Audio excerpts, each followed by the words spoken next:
Bonjour, bonjour à toutes, bonjour à tous. On commence.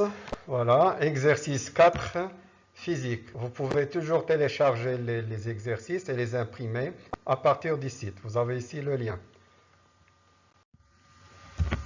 Voilà un exercice simple. Le document que nous avons ici ci-contre représente une onde mécanique progressive sinusoïdale rectiligne se propageant à la surface de l'eau avec une fréquence nue de valeur 10 Hz.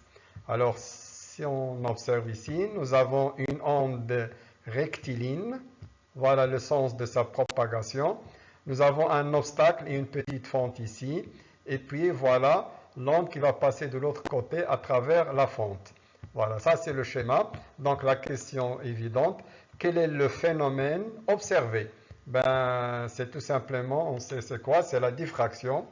C'est simple, nous avons une onde qui a changé de structure, nous avons une onde rectiligne, puis nous avons une onde circulaire, mais ce n'est pas suffisant. Donc nous avons une onde qui avait une certaine direction, il doit prendre une direction, donc après, voilà, vous voyez qu'elle va changer, elle va prendre plusieurs directions, donc c'est le phénomène de diffraction. Vous n'êtes pas censé expliquer les jours d'examen, il suffit d'écrire la phrase que je viens d'écrire ici. C'est le phénomène de diffraction.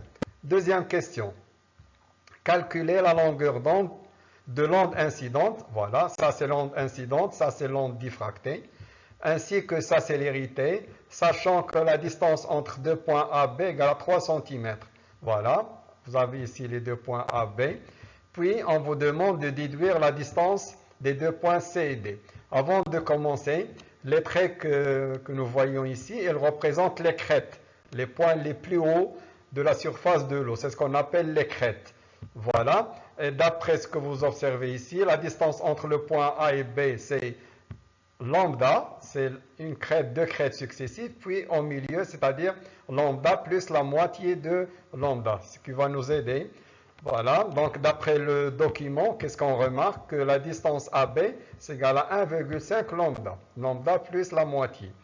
Alors ça devient simple maintenant, on va calculer lambda, c'est AB sur 1,5. Vous avez la valeur de AB sur 3, 3 sur 1,5, et on va laisser le tout en centimètres. Ça fait donc la longueur d'onde, c'est 2 cm. À l'occasion, c'est quoi la longueur d'onde? C'est la distance parcourue par l'onde pendant une période temporelle t. C'est comme ça qu'il faut répondre le jour de l'examen.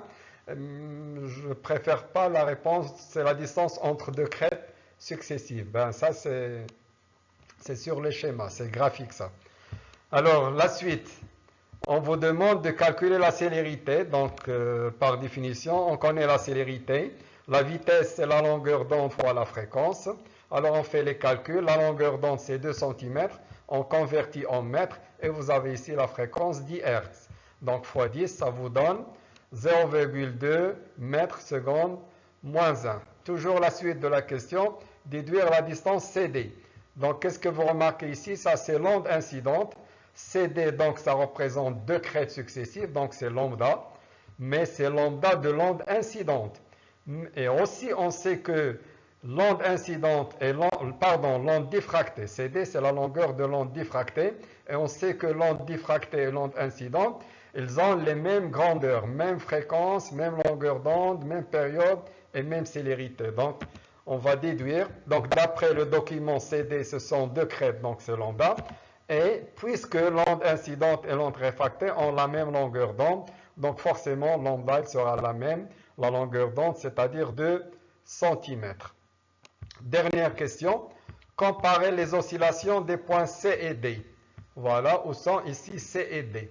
Alors, si on veut comparer les oscillations, bien les vibrations de deux points, on a toujours la même méthode, il suffit de diviser la distance entre les deux points par lambda, pour voir ce que ça va vous donner. Alors, si je prends CD et je divise par lambda, puisque CD c'est lambda, donc lambda sur lambda, ça vous donne 1. Donc, un nombre entier de lambda, donc on peut déduire qu'il oscille en phase. Donc, si nous avons un nombre entier, soit 1, soit 2, soit 3, ça veut dire que les deux points sont en phase.